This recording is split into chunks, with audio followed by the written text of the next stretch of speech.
Hey, BecomingMeTV.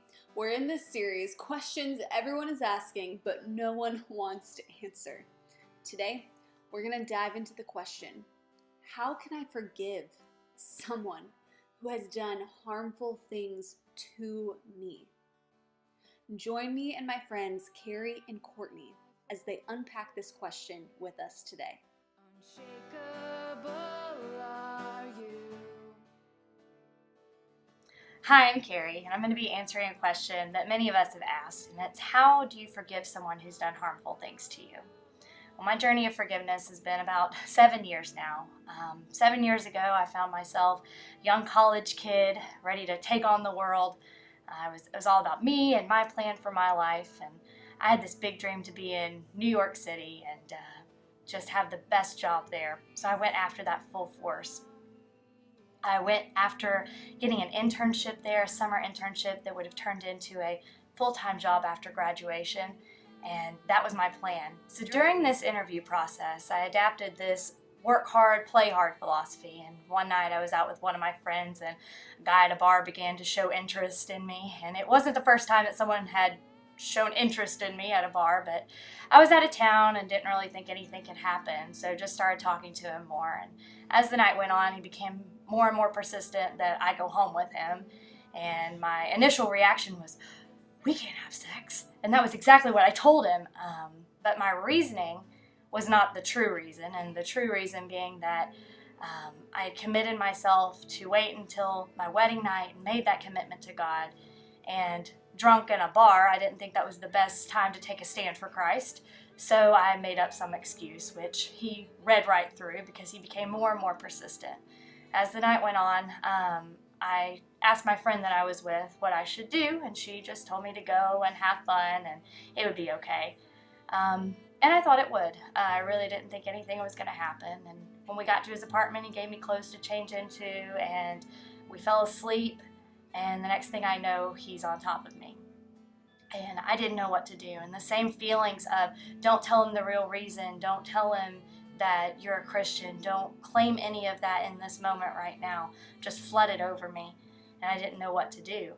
So the first thing I could think of was just make up an excuse, but turns out that asking for protection was not the best excuse when he turned around and pulled out a box from his nightstand. I didn't know what to do, so I did nothing. Was I taken advantage of? Yes. Did I feel dirty and used? Yes. Did I feel like my virginity was taken from me? Yes. Did I blame him? Yes. But I blamed myself more. I was mad at myself, and I was just sad when I thought of him, because I didn't want to be mad at the person who held my virginity. But the things he said to me that night, and the way he reacted the next morning, the way he responded to him when I told him I was pregnant, these things were so hard to overcome and to handle. But the first person I had to forgive was myself. Because of my pride, I wasn't going to be a victim. It was easier for me to take responsibility than to fully process what had happened to me. I didn't even tell anybody for close to a year after it happened. But the fact of the matter is that I did make some choices that led me into that position. So for that, I did have to find forgiveness for myself. And so after praying and really just seeking that forgiveness from God and confessing to Him all the parts that I had a part in, and committing to a fast and just really experiencing His love and mercy in a way that I had never felt before, I was able to let go of a lot of that guilt and shame. And that part wasn't easy for me, but with the Holy Spirit reminding me that God had forgiven me, I was able to forgive myself. After I forgave myself, I began to be forced to make steps to letting go of what happened to me. About a month after this circumstance, I found out I was pregnant, and it was God's overwhelming grace in a way that I would have never expected. But this also made things so much more difficult because I had gotten my biggest blessing from my most devastating moment. But how could I have trouble forgiving someone who in a way gave me the best thing that had ever happened to me? And I was so confused, I just began to pray for him. And I began to pray that God would change his heart, that he wouldn't do this to anyone else, that he would be able to experience God's grace, and that God would use his pregnancy to just change his life in a positive way. And I have faith that God did that. I will never know for sure. I told him that about the baby, and he wanted no involvement. We haven't spoken since. I struggled for years with what he did to me.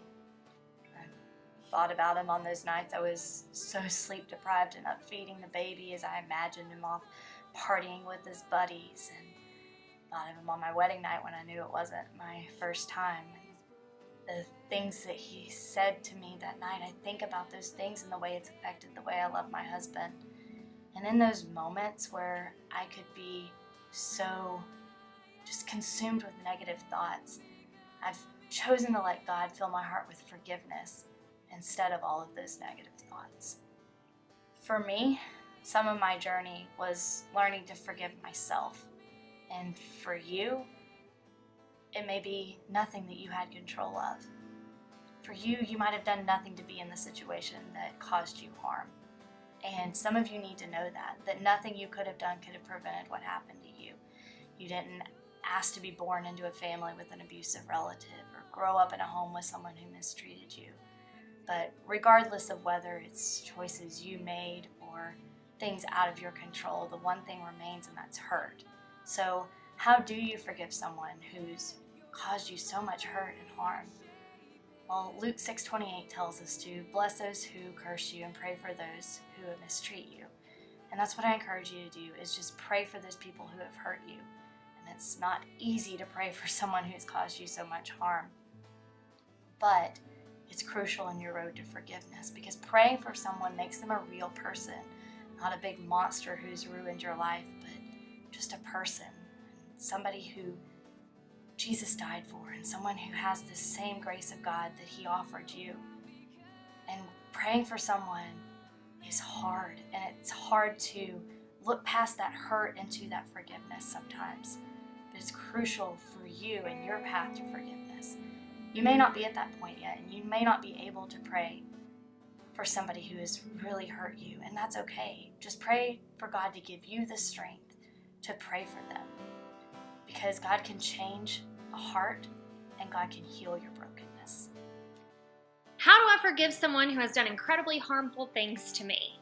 Well, the first and most obvious step is to accept that the incident happened.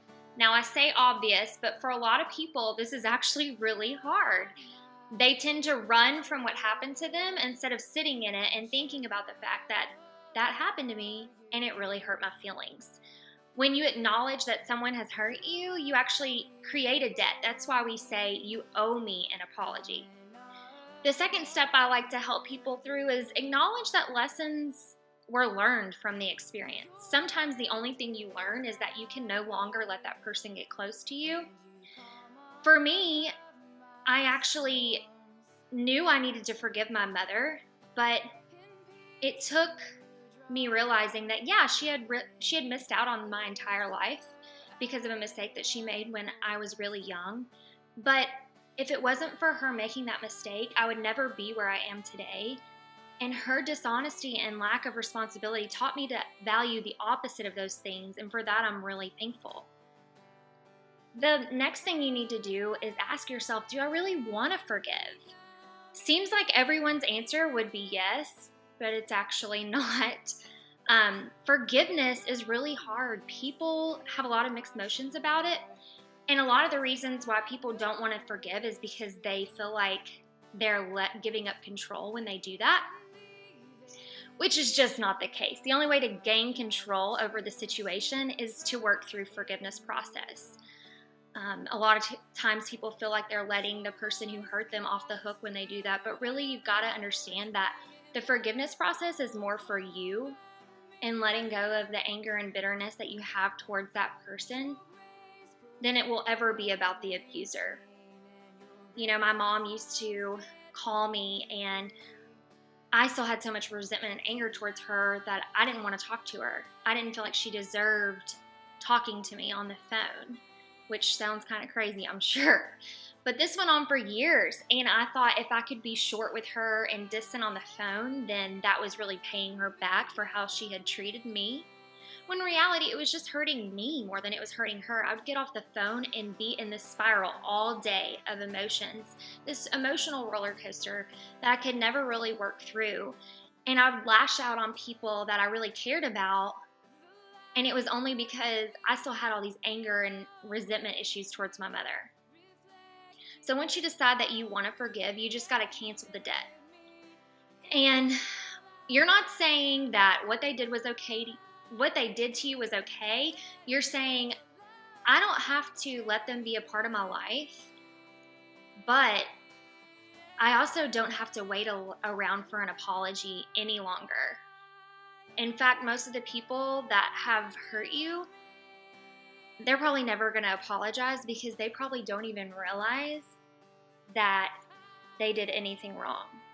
A lot of times people are so manipulative and they have convinced themselves that their actions were justified. So you may not ever get that apology. So the quicker you let go of needing it, the better off you're going to be.